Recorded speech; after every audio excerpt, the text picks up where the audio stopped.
পঞ্চায়েতকে দেখে নেই বিচার হবে। চলো তোমাকে আজকে মারবো না। জীবনে আর মানুষের গাছ লাগালে তোরা পায়খানা করবি না। এখানে বস। তোরা গাদা নাকি?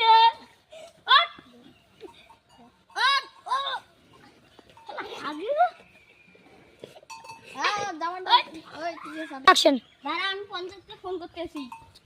হ্যালো, কে?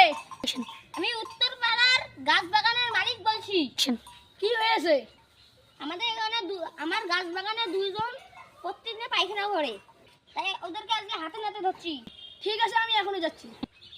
ঠিক আছে, আসো। কোথায় যাব?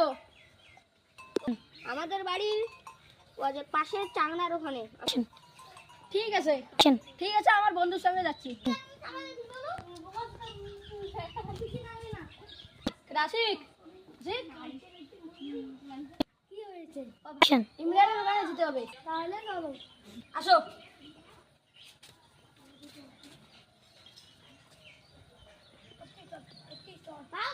চড়ি থাকবো।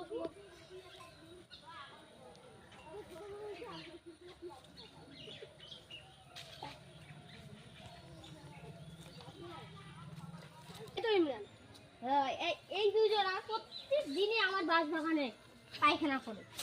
কে কে? এ আরে আজকে হাতে নাতে ওদেরকে ধরছি।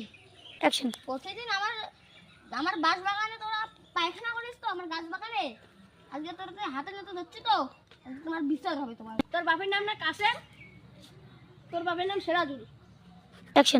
তোদের দুইজনকে বাবাকে চিনি আমি, বাবাকে বলে দেবো। আমাদের কাছে টাকা নিয়েছে। ঠিক আছে, দিব তাহলে। ঠিক আছে, 5,000 টাকা লাগবে কিন্তু। ঠিক আছে, দাও, টাকা হলো দাও। এই নিন, আমি মনে জানি। 1 2 3 4 5,200 টাকা আছে। তোর 5,000 টাকা তুই নে, আর তোর 200 টাকা বাড়ি যে মোমোস খাইস। আর বলো তো, যত মানুষের বাঁকাতে পায়খানা করিস না, ডাইরেক্ট কিন্তু পুলিশকে বলে দেবো। আজকে মাত্র পঞ্চায়েতকে বলছি, এবার পুলিশকে বলে দেবো। আমরা বাগানে হাঁকবো না, আমাদের মাফ করে দাও। ঠিক আছে, আর খারাপ কোনোদিনও করবি না। ঠিক আছে, যাও এখন বাড়ি।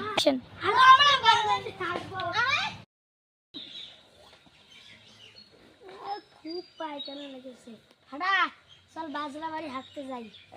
আমি যাবো রে। ও তারে আমাকে লাগিয়ে দিয়ে যাও তোমরা।